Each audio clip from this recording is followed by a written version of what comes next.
invite the panelists to the stage.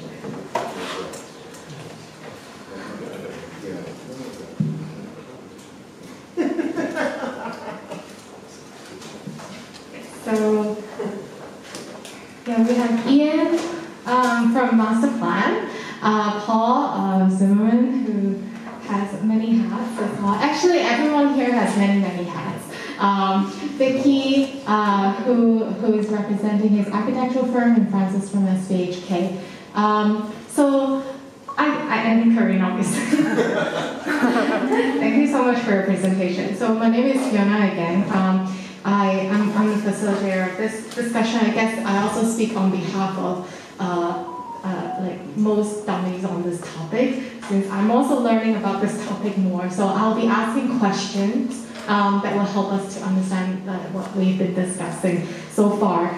So the reason why we convene this panel is because we have two experts, Ian and Paul, on urban planning. Vicky could speak from the non-profit point of view. Vicky also founded What Advice on K Farm, which is one of the recent new development at the Kennedy Town waterfront. And Francis, obviously, from a very experienced NGO standpoint. I could call out on you one-on-one, but I'll go in a round of self-introduction, so please tell us what is your connection to this topic and what is your personal aspiration on this topic, if you may. So I'll just go around like this. Oh, I'm Vicky. I'm trained as an architect, currently the chairman for Walk PLC to promote walkability in Hong Kong.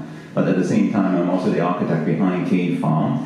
One of the samples that you show is the visual. I'm also hired now as an architect to upgrade the visual in the process. So I'm interrelated to a couple of projects that you mentioned today. So my name is Paul Zimmerman, and in 2002 we started a project called Designing Hong Kong Harbour District. Well, we've dropped Harbour District for a while now. It's now Designing Hong Kong. But since government responded to our initiative by setting up the Harbourfront Enhancement Committee, and I've been a member ever since 2004 of this. Hi, I'm Ian Brownlee. I do planning applications for commercial development, some of them on the waterfront. I'm an advisor to the Hong Kong Water Sports Council, and just recently got a site at Tri Tac for NGOs to operate water sports from. And I've also been a member of the Harbour Business Forum since it began. And one of the things that we were focusing on, and still are, is on the connectivity along the waterfront. And a lot of the things that we've been arguing for the last 20 years or so are now coming into effect. So I've got a wide interest. Hi, I'm Francis from Social Ventures Hong Kong. So I think people recall us in incubating a lot of social enterprises, like Green Monday, Run Our City, like the affordable housing. So I think we are really new to the space of public open space, because we have been involved in one of the piece of land at Wan Chai, the Harbour Chill, next to the Wan Chai Harbour lately. So I think if you recall, at Halloween there is a giant pumpkin. It's one of our work. So I think we're trying to plug in some of the software program, and it's a short-term prototype that we're collaborating with the government right now. So I think look forward to the conversations later on. You need no introduction. All right, so yeah, let's move right into it. My first question is for Ian and Paul about the development of waterfront open space by private developers. So in theory, the private sector is supposed to be able to provide a more creative and unique waterfront experience and amenities than the government. But past experience has shown that this does not always, it is not always the case. We have several examples of commercial developments with very little activity on the waterfront. Could you just remind us of some of those examples, and do developers have the right financial incentive to provide high-quality waterfront spaces? Well, we're looking at sort of because where do we start? But I think the problems are, if you look at North Point, the delineation between public space and private space. And as soon as a developer has to, say, develop the waterfront, then the approval of the work that he's done is being provided by LCSD. So the LCSD comes around and says, like, okay, you've done the right thing, approved, and then they can get their occupation permit for the building and so on, the connectivity to the commercial exploitation. So that's the problem, because LCSD is going to look and say, okay, well, those plants I like, those plants I don't like, and so you have this really poor judgment of the site. So that's one problem. The second problem that we have really is if once you're outside the commercial space or the private land, then you cannot put any tables and chairs. So you're interfacing between the restaurant in the bottom of your building and then what happens right next to it. There's a disconnect. And that gets worse because of the requirements for emergency vehicle access. So there has to be a pathway along the building for emergency vehicles, and within that pathway you cannot put any tables and chairs. So then you have to disconnect. The solutions are, of course, if you put it correct in the land lease, and I think that Corinne has clearly identified that the land lease has to be much better developed, and there are going to be plans attached to it and agreements attached to it to resolve this. It can be resolved, but it needs to be done all the way, right at the start, even before you draw up the land lease agreements. So, if only life was that easy, Paul. So I did a site which I'm an applicant on behalf of the owner who just bought it from government, and part of it is a 15-metre wide waterfront promenade, which is about 35 metres long, and it exactly met the definition that Corinne put on the board.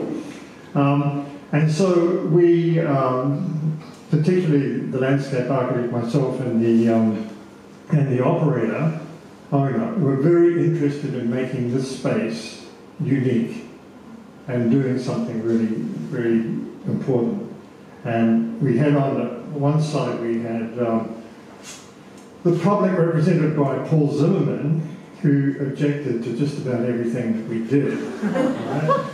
And then on the other side, we had the government requirements that basically prevented us from doing anything that we wanted to do and anything that Paul wanted to do. And we actually had to take it to the Harbourfront Commission and present it, where they had all these questions, which went coming on for days after days after days, months, years. They're still asking questions. You haven't satisfied Mr. Paul Zimmerman yet, right? And just a simple thing, Paul wanted to keep a bollard that was on the waterfront, right? a bollard is A bollard. something to tie your boat up. We had for years been tying boats, right? And LCSD didn't want that included in the park, right? But it's a waterfront. Yeah, we started up with let's make this really lively and interesting. We'll have some commercial interface with the public open space. So we tried to put some chairs and tables outside and put some shelter by having an awning over the top of it.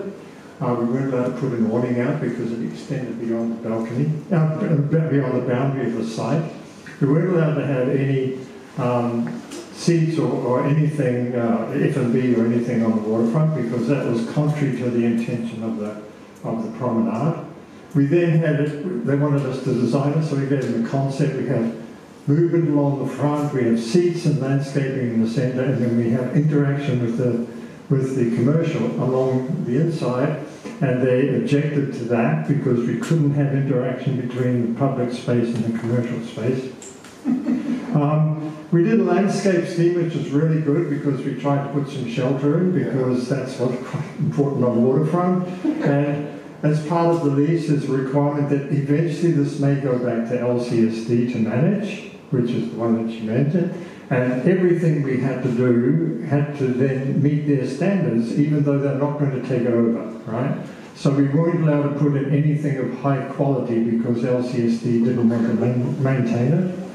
We weren't allowed to put in shade trees because they may create leaves and mess on the paving and so on.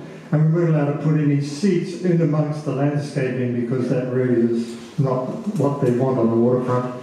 And just as we finished all this design, civil engineering department came along and said, you need to elevate it to 6 meters above principal datum. It was at about 5 because of global warming and the impact of tidal surge. And so if you put all those things together, no one had a common objective for the space. And that to me is the fundamental problem. We have an objective if we're looking at as designers and users of that space, but the bureaucracy in the system doesn't allow that to happen. And so we'll finish up something which is, to me, mediocre. The design is bad. It doesn't relate well to the waterfront. The only comparison I've got as to how it will look is if you know Repulse Bay and you know the Pulse. It has a number of F&B outlets and it's got the same problem. You cannot come anything outside the boundary of the commercial site. So there's no interaction zone. It's either you're in the commercial zone or you're in the public zone. And that's a problem. But I could go on because I also dealt with the Avenue of Stars, which if you didn't have the commercial component there, you would not have anything like that. And I think if you look at the way that broke the bureaucratic constraints, even though there are problems with it, it's really good. So, yeah.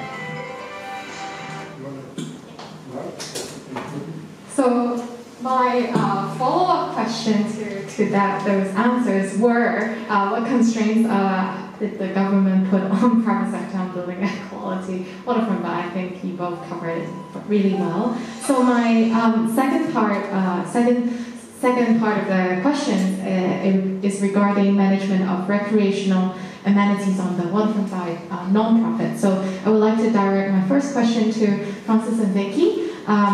What value can non-profits bring to public spaces on the waterfront compared to the government or for-profit or commercial companies? I'm going to talk about K-Farm as an example. One of the things that we promised the community that actually led us to win the proposal was that at the beginning we asked the community, what do you want to see at the waterfront? There are actually 5 different elements that we still implemented today. They did not want security. They wanted the park to open 24/7.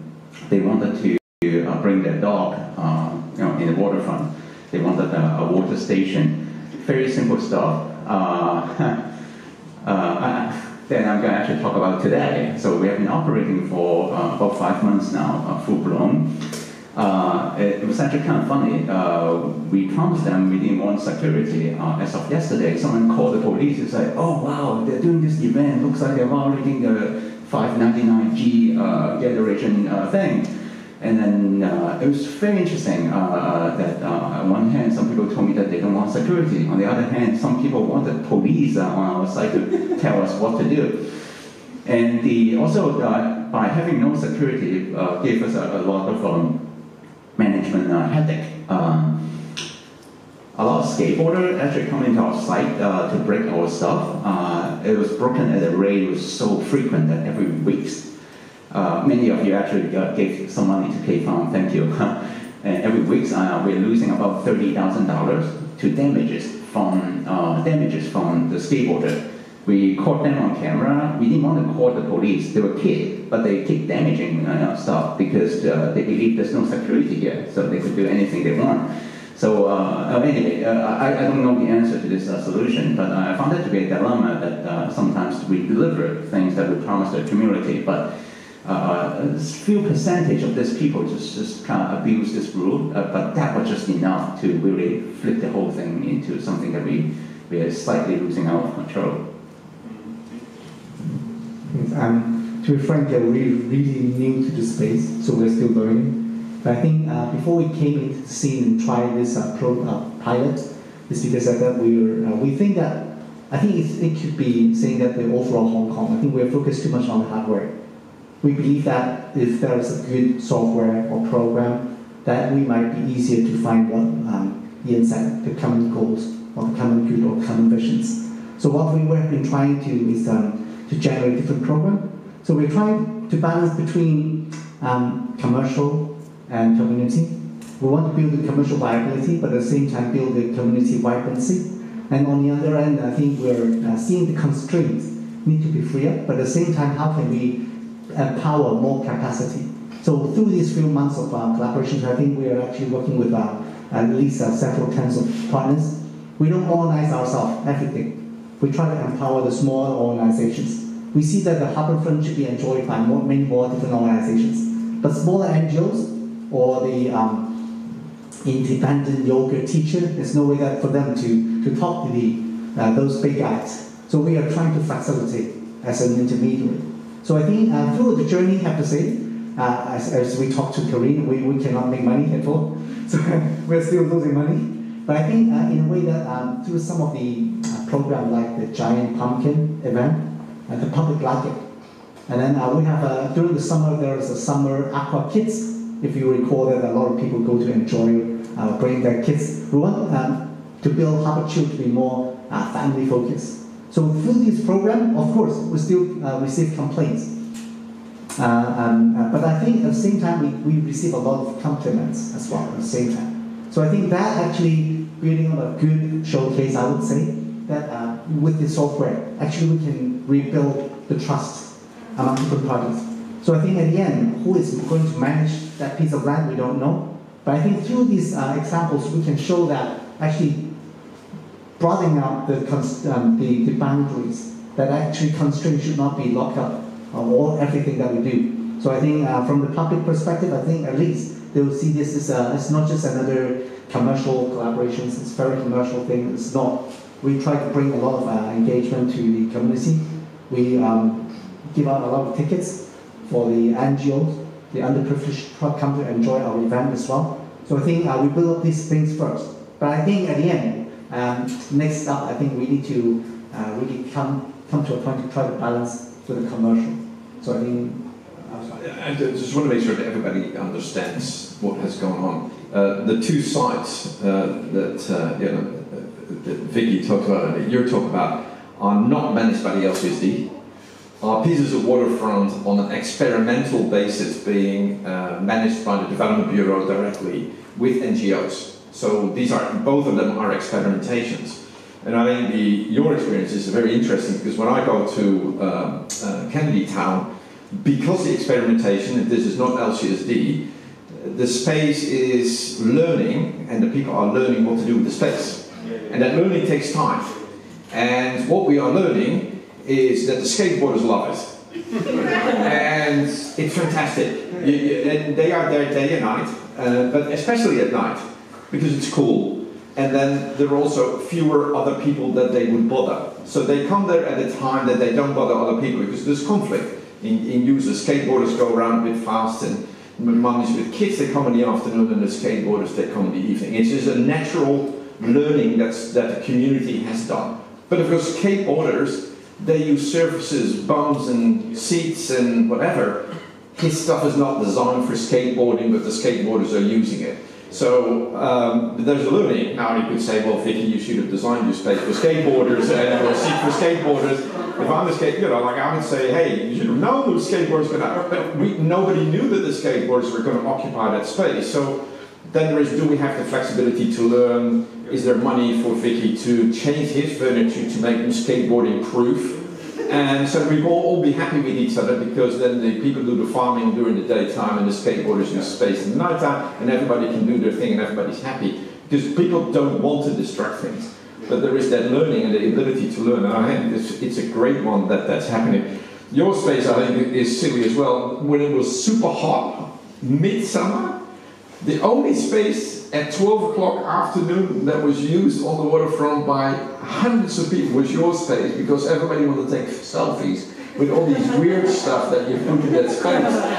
And it was the most popular space in the entire waterfront, despite the fact that it was 32 degrees, the sun was burning, and everybody was there in their costumes taking these weird Instagram photographs. I mean, this was super, but that's the kind of stuff you can do in public space, and if there is a more open-minded attitude, there's not LCSD controlling it, and you just have somebody that does something silly, as cheap as possible, as silly as possible, and it becomes super popular. Congratulations on that one. Yeah. I'd just like to comment on from the NGOs that I'm working with on the water sports. I'm not being critical of you guys because I think what you've done is really good, but you don't actually have to be on the waterfront because you have no relationship to the water. But we're trying to... He's not critical. No, it's a fact. Give us more space. You could do that. You could do that anywhere on any space and make it, government space make it interesting. But we're trying to get a relationship between the water and the land, so that the people who are going to get in the boats, whether they're rowing, canoeing, dragon boats, whatever, and we've got all the water sports, swimming, a lot, that they can get from the land to the water. And there's very few places you can actually get from the land to the water. What we did at Kai Tak is we got the government had given us the old fire station at the end of the runway at the back of the cruise terminal, and that's to be converted into some sort of facility, but it doesn't fit any of our uses, but they gave it to us and they didn't give us any money to look after it or change it. We have no money to look after anything on the site, but we have to store boats on there. We have to get the boats on some sort of pontoon, which we have no money to do, to go from the land to the water, and then we have to use the water. And we got a 5-year short-term tenancy, and it took me 7 years to get approval of that tenancy, right, because of all of the bureaucracy.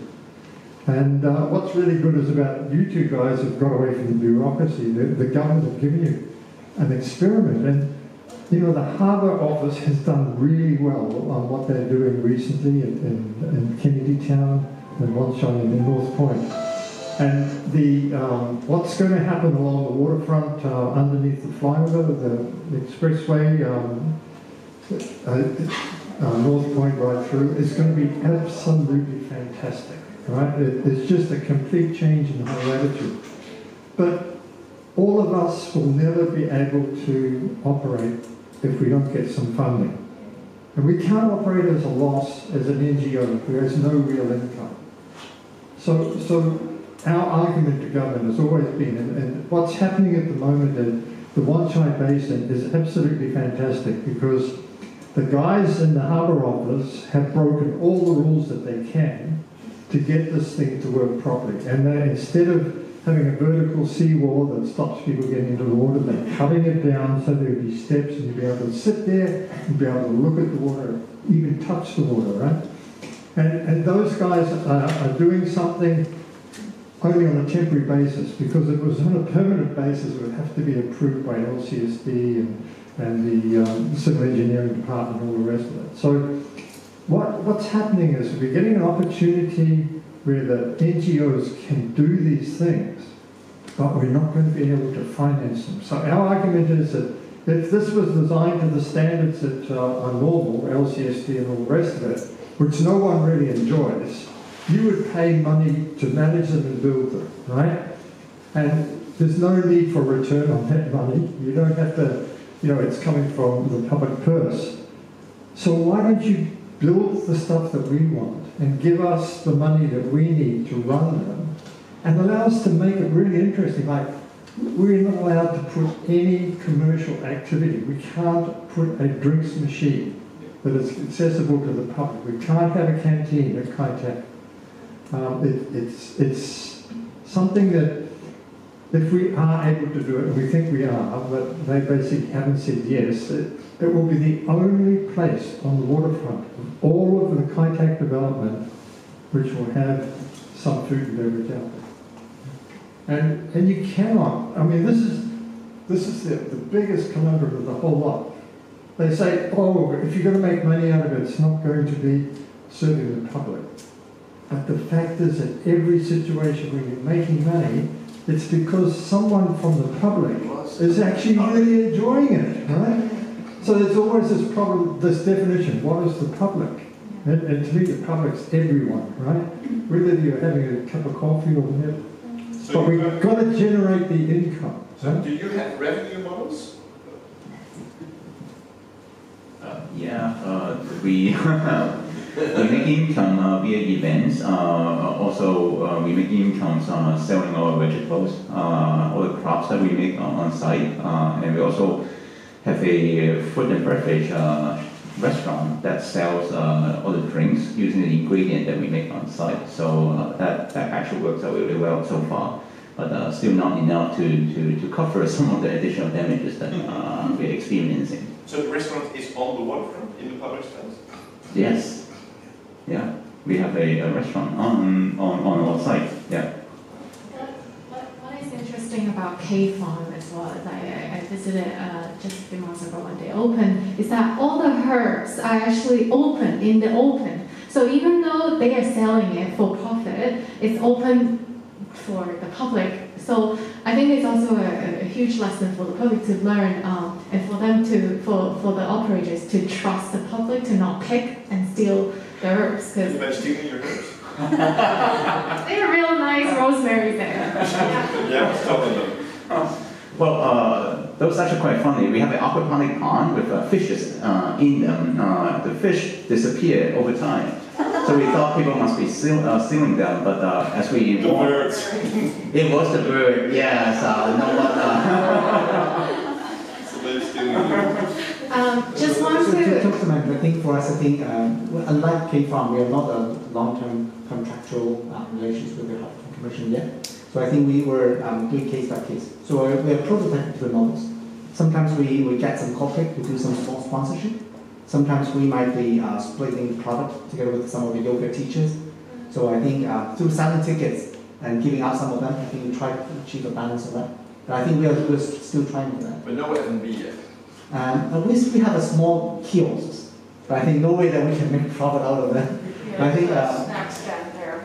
yeah, because it's not a long-term thing. So the public will not see that, oh, every weekend I can come and enjoy coffee and things. So we are seeing that to set up all of these things, we need CapEx. Before we are investing into CapEx, we need to think about it.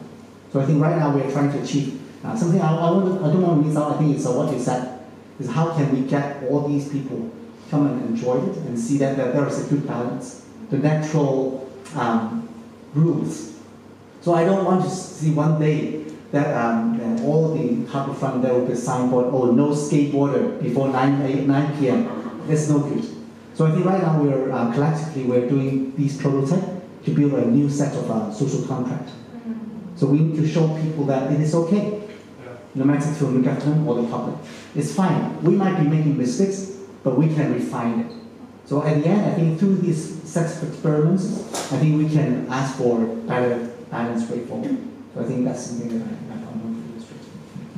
Great, thank you so much. So I would like to move into the topic of balancing commercial activity with inclusivity, since we're talking about how to make the space more vibrant with commercial activities. One major criticism is that with commercial activity, they will make it overly commercialized. On the other hand, you know, they bring people, they bring revenue and vibrancy. How can we strike a right balance between profitability and also inclusivity of the waterfront? Yeah, it's open to all. Green. You're going to have to do stuff. You want to go? No, it comes back to that question, what is the public, you know? And the public is different in different situations. So one of the problems is that it's branded that if it's the public, it's got to be totally accessible to everyone. And I think there's no problem in that if you, at the same time, if you look at what happens at Repulse Bay with the Pulse, you have several different types of food outlet along there. What would the problem be if they were allowed to have outdoor tables and chairs as well? I mean, there's the two problems that come up. One is, they're obstructing public access to the walkway. So if there's adequate public access to the walkway, that's fine. And the second problem is that they're making money out of government land or public land. But if we're going to charge them the rental, which is fair enough for that space, then, and there's a limitation as to where they can go, which is happening in lots of outdoor eating areas around Hong Kong. That system should be applied to the waterfront as well, so that you ensure there's enough access, you ensure that there's this problem of making money out of public land is covered because of the rental, and then you let them go to it. Let them do whatever's great. You know, if you have a look at places in Australia, in particular, what they've done around the waterfronts, what they do along their streets, it's so wide and open with what they can do. And then we have the entertainment come along as well, right? We have I think it's really great that if you get Hong Kong people, give them an opportunity where they can perform, no matter what it is, you'll find people coming along wanting to perform. So the more of that activity on the waterfront, which is not really commercial, but it's like the situation we're looking at the Kwun Tong waterfront. It's too expensive for them to come, right? If it was just coming anyway, and we don't have to worry about it, you create this vibe. And as long as everyone sees it, it's not exclusive to anyone. You may not want to go to the expensive restaurant, but there's something along the road you can get some noodles or whatever. Then that's what we need. It's that sort of balance.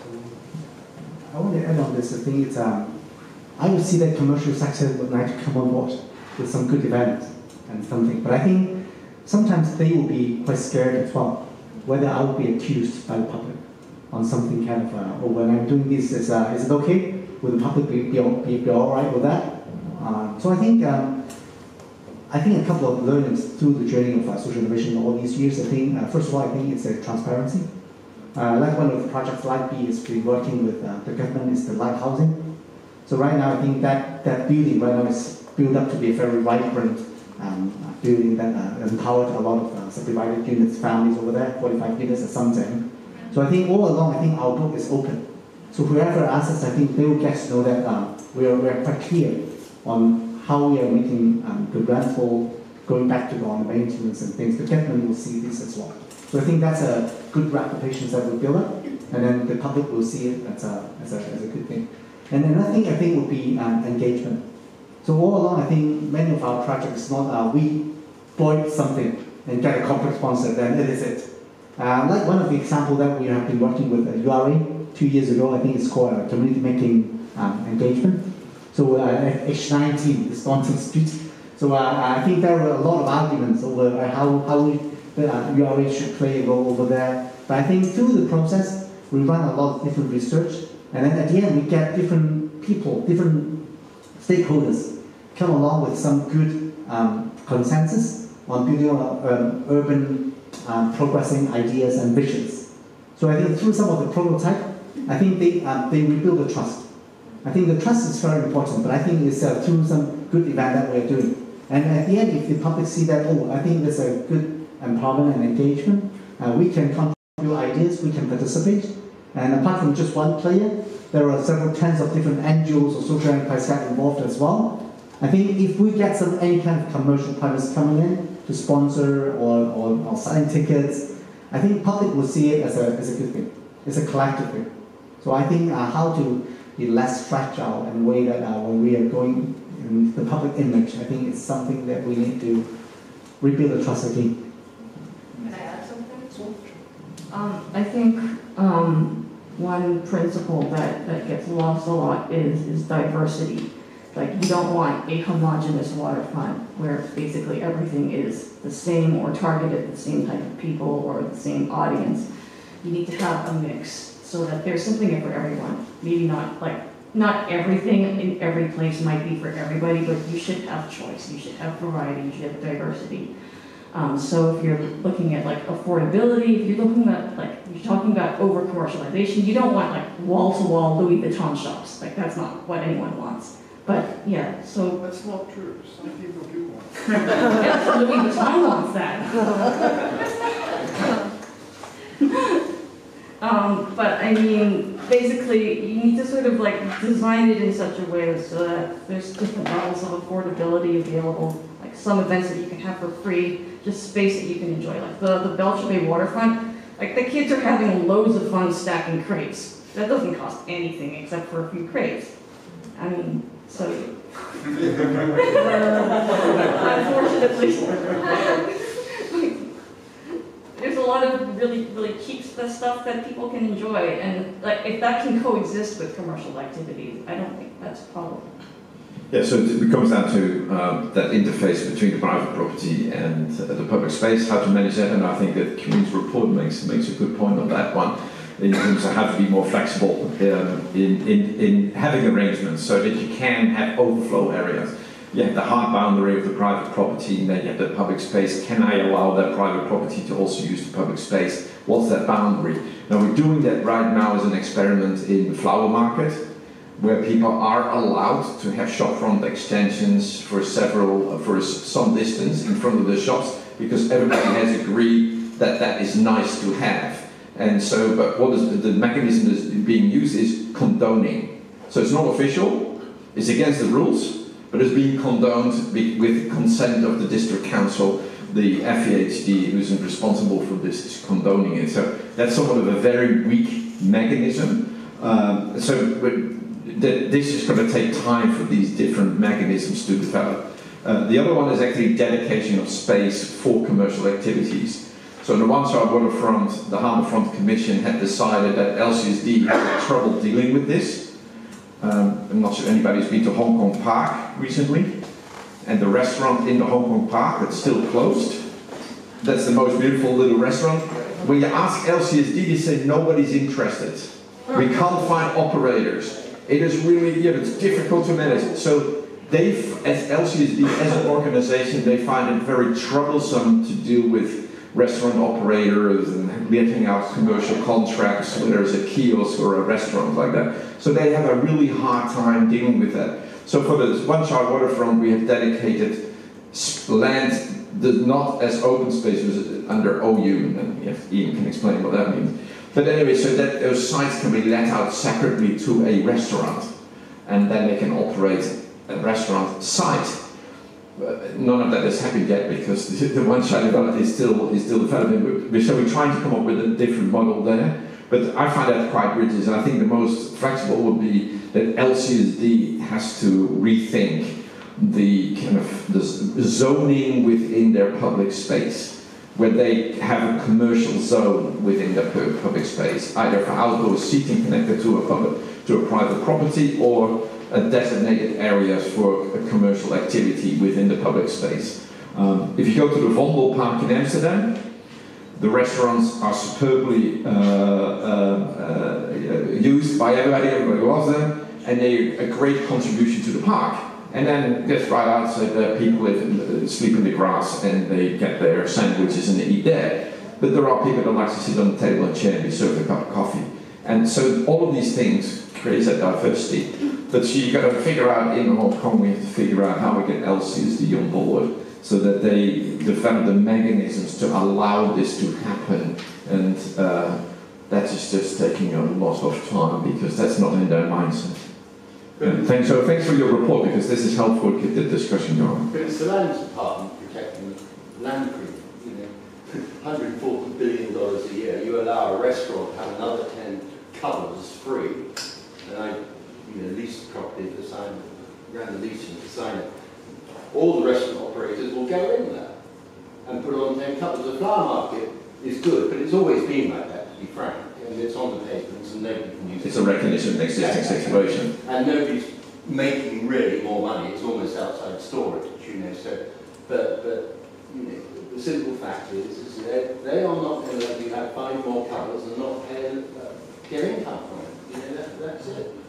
And that's the problem, and it's always been the problem. Yeah, so that's the mindset problem. That for the same reason the developer pays a lot of money for the restaurant, he's not going to then have half the restaurant cut for outdoor seating on his private area, because outdoor seating is not as profitable as indoor seating. So that's the problem that is there, and if that's recognised, then you can find solutions. Yeah, I think you can circle little areas, but I'm sorry, I'm coming to keep going. No, it's interesting, because otherwise you make a lot of points. On outdoor space, I just wonder how much the government could promote it, because, and this is ancillary, and we've all travelled a lot, and we're all quite old, some of us are quite old, and the most startling thing I've ever experienced in my life was in one September in San Francisco. I walked out of the hotel on the waterfront, and the entire San San Francisco Symphony Orchestra were playing in the street. 120 of them. And it was just starting. You know, they closed off the street for lunchtime. And, you know, the government could give us enough money away in grants to theatre groups and everything else. Go out and have a performance. You know, okay, you can't do it in midsummer, but and that was absolutely starting. And the only other point I want to make, and I promise not to shut up, is, yeah, it's great on Hong Kong, waterfront, but actually the most appalling waterfronts are in the New Territories. You know, you walk from Tai Wai through to the bottom of Ma On Shan. The top Ma On Shan waterfront's really not too bad given the rules. And you've got 4 miles of concrete with walls, no access to the water. And actually, if you had cherry trees and everything else planted there, it would be one of Asia's great tourist attractions. So, you know, on this, you've got a lot on your plate. Been doing it for 20 years on the harbour. But the canalisation of the nullahs and the rivers in the New Territories has destroyed the environment for the majority of people. Well, we all got another 20 years, so right, focus on the rest of the waterfront, and not just outside the tourism. But I'm busy. But I see. You know, these things can be applied. I think one of the biggest problems is the use of the word the government. Yes. Because it's similar to the public, right? What is the government? When you know, LCSD guys are part of the government, but they're part of the problem.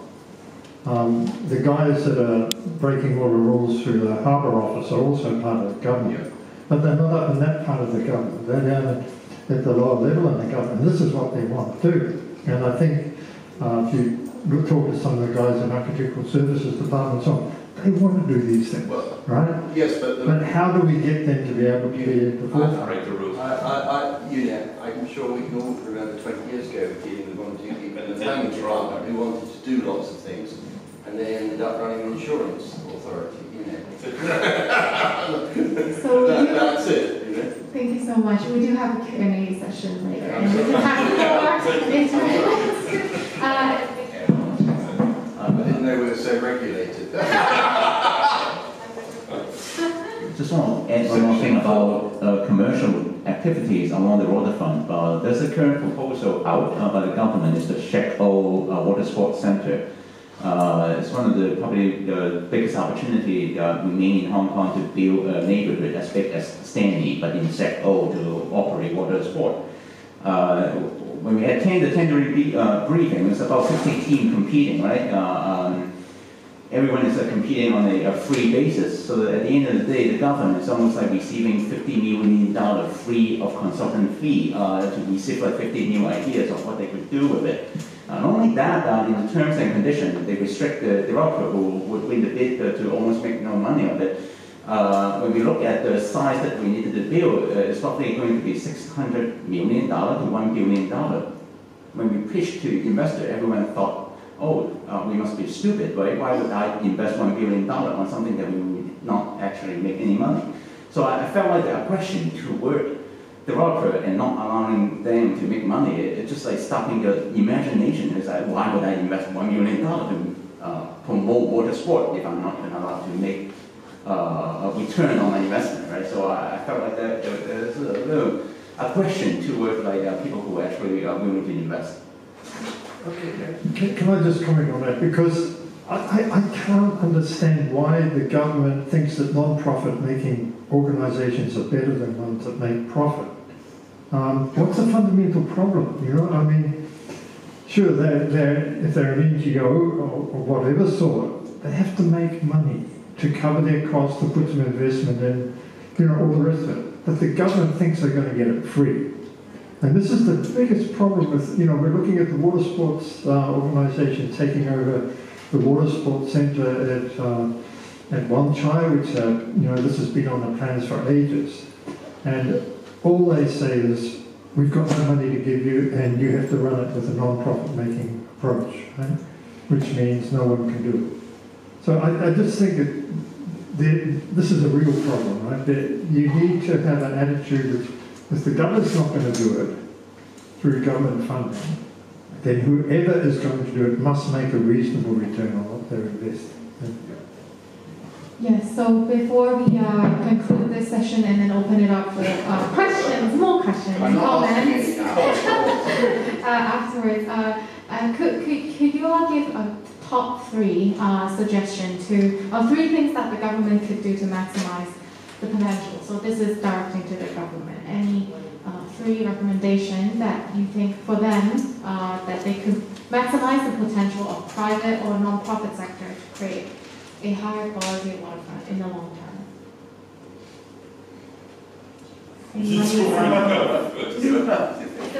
Okay, we need the designated interface areas between private properties and public space, and make sure that these areas are identified, which means you've got to deal with the location of the emergency vehicle access. So, and there's a 10-meter distance between the maximum 10-meter distance between the emergency vehicle access and the building line.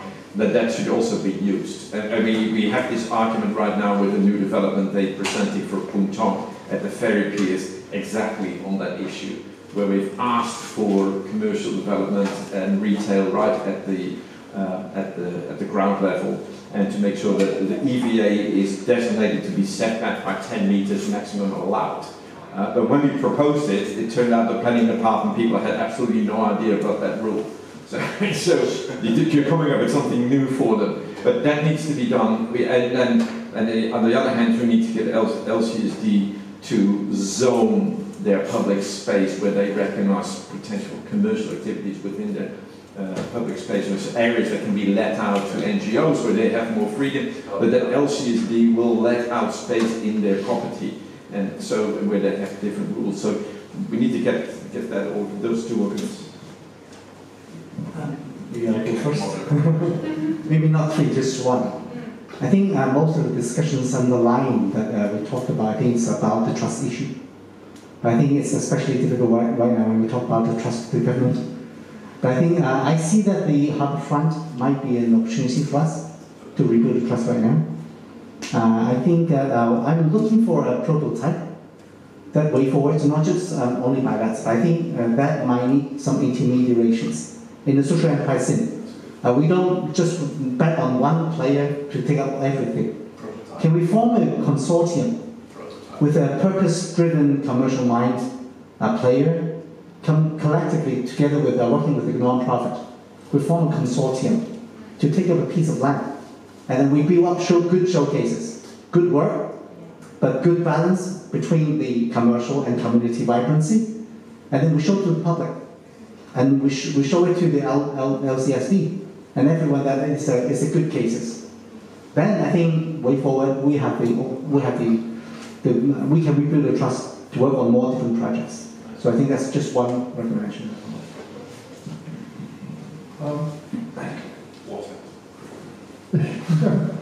No, I think we've crashed it. I really think everything's starting to change, and the speed will increase, right?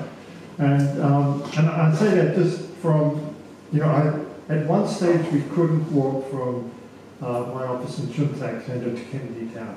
And we made it through the Harbour Business Forum. We made a recommendation that when the government set out short-term tenancies, they set the boundary back 10 or 15 metres from the prominent water edge and make that a public access instead of making it all car parks.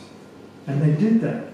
And it's just great. You can now walk all the way along that waterfront to Kennedy Town. And then what's happened? Notice what we see is happening. They were going to demolish the piers. We stopped them from demolishing the piers and said turn them into something interesting. And they are. And it's growing. And what you guys are doing, breaking all the rules, and I don't think they'll ever... We're not breaking all the rules, are we? No. Be careful. You are, for instance, you're using temporary materials instead of permanent concrete and all the rest of it, right? But that if you look at the impetus that's growing, and I think what's just opened up at North Point, and then you get the connection through under the Island Eastern Corridor, you'll never be able to go back to what was said before. And LCSD will never get any waterfront anymore.